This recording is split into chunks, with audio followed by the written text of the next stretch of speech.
imagine nyo po yun, ilang beses susuntukin yung ulo mo.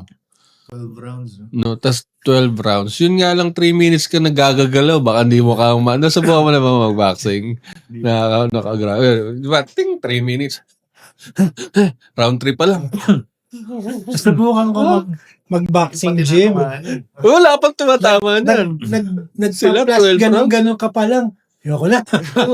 Parang ako 3-4 rounds out na eh. Hindi mo yun yung pinakamatagal na 3 minutes sa buhay ko eh. Ito yung nag-boxing kami, lesson. Napakahirap. Siya 12 minutes, ay 12 rounds. Isa pa, yung paulit-ulit na head trauma, kahit naka-gloves yan,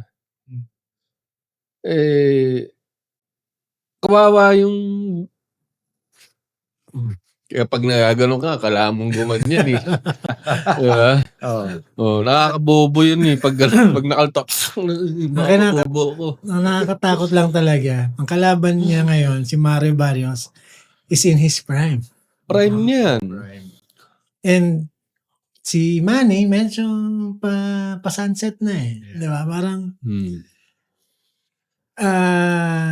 alam kong kaya niya, pero yung safety lang ako concern talaga ni... Oo, sa akin, manalo siya, hindi, wala na siyang dapat ipatunayan.